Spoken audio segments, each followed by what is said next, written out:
اللہ رب العزت آپ کے علم ادب میں، سوز و سخن میں مزید برکتیں عطا فرمائے۔ اللہ پاک آپ کو صحت والی، ایمان اور شان والی زندگی نصیب فرمائے۔ آپ نے بہت اچھی گفتگو فرمائی، اور آپ ہماری جو ہے نا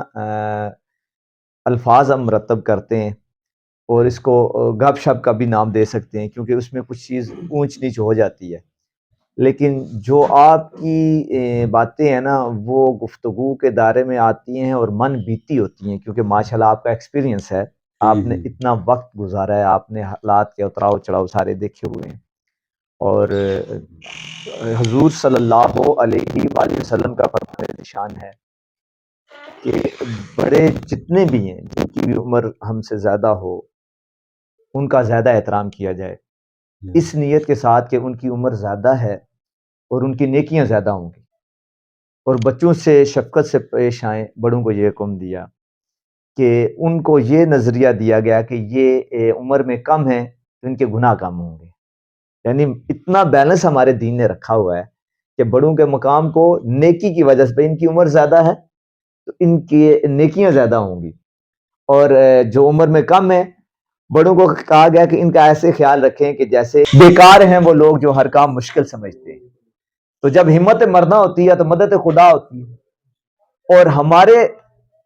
دینی معاملات میں آپ دیکھیں، ارائیت الذی یکذب بالدین فذلک الذی یدعو الیتیم ولا یحض علی طعام المسکین، پھر آگے جو اس کے جملہ ہے نا وہ عبادت گزاروں کے لیے ہے، اور بڑا سخت ہے۔ یہاں پہ اللہ تعالیٰ نے تمام عبادات کا جو ہے نا جی، تمام عبادات کا قبولیت کا جو سلسلہ رکھا ہے نا وہ ان 3-4 آیات میں بیان کر کے فرمایا ہلاکت ہے ایسے نمازیوں کے لیے، ہلاکت ہے ایسے نمازیوں کے لیے جو آپس میں برتنے کی چیزیں ایک دوسرے کو نہیں دیتے، یعنی آپ کی چیز آپ کے پاس وافر پڑی ہوئی ہے، آپ کے پاس ابھی فری ہے، آپ کا پڑوسی، آپ کا بھائی اسے وہ چیز استعمال کے لیے چاہیے، وہ پین کیوں نہ ہو، گاڑی کیوں نہ ہو، کوئی بھی چیز ہو جو جس کی اگلا بھی قدر کرنا جانتا ہو، اس کی ضرورت ہو، پیسے ادھار ہو سکتے ہیں، جس طرح بھی کوئی آپ اس کی مدد کر سکتے ہیں، یعنی کہ وہ اسی طرح آپ کو پتا ہے یہ لوٹا دینے کے قابل ہے، اگر نہیں بھی قابل آپ اس کے ساتھ کر رہے ہیں اللہ کی رضا کے لیے پھر تو آپ کو بہت زیادہ اجر و ثواب ہے نا، لیکن جو جتنا آپ کو پتا ہے کہ اتنے کا یہ بندہ میرے ساتھ معاملہ کر سکتا ہے تو وہاں تک کرنا آپ پر واجب ہو جاتا ہے۔ اب اس سے آگے کیا ہے کہ جو لوگ غریب، یتیم، مسکین لوگوں کو بجز طاقت ہونے کے نہیں دیتے، یعنی بھوکے کو کھانا نہیں کھلاتے، سائل کو دھتکارتے ہیں، جھڑکتے ہیں،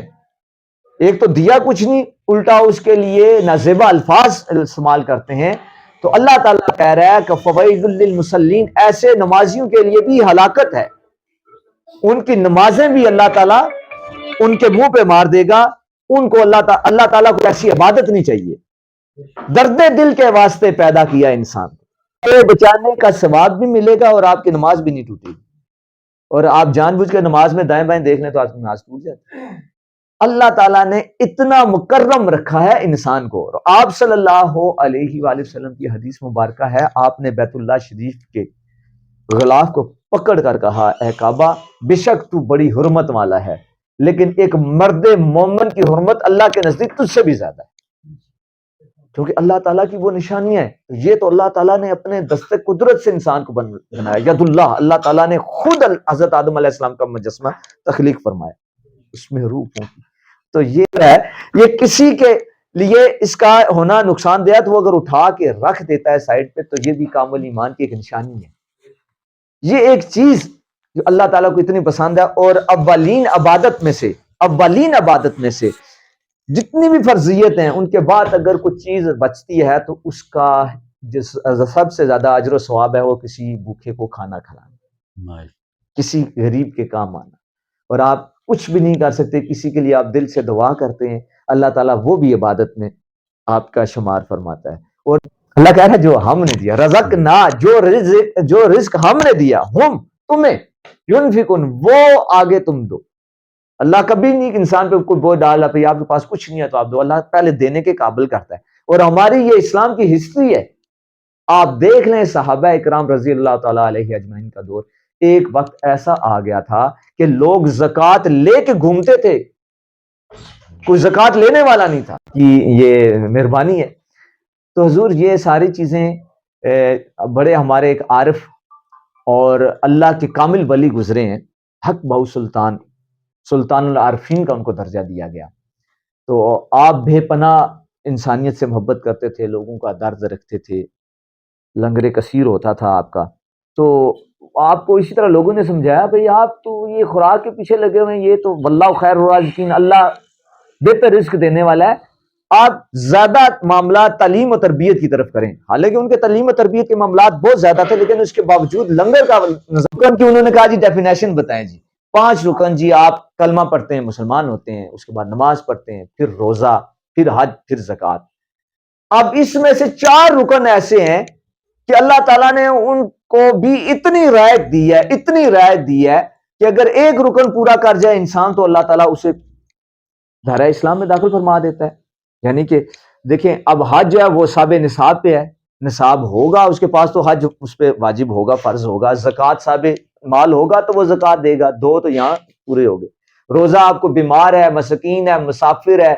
اس پہ وہ بھی رعایت اس میں مل گئی اس کو جی۔ آپ پیچھے 2 ہی رہ گئے، کلمہ اور نماز۔ نماز دیوانہ کوئی بندہ ہے تو اس پہ ویسے ہی معاف ہو جاتی، ایک کلمہ ہی پیچھے بچتا ہے۔ تو انہوں نے کہا جی 5 رکن پورا کرنے کے لیے نا 6واں رکن روٹی ہے، کھانا کھائیں گے بدن میں جان آئے گی، آپ روزہ رکھیں گے، آپ نماز پڑھیں گے، آپ محنت کریں گے، صاحب مال ہوں گے، آپ پہ حج واجب ہوگا، آپ صاحب زکوٰۃ دینے والوں میں سے ہوں گے۔ تو کم سے کم مسلمان کو اتنا ہونا چاہیے، حضور صلی اللہ علیہ وآلہ وسلم کا فرمان ذیشان ہے کہ وہ زکوٰۃ دینے والوں میں سے ہو۔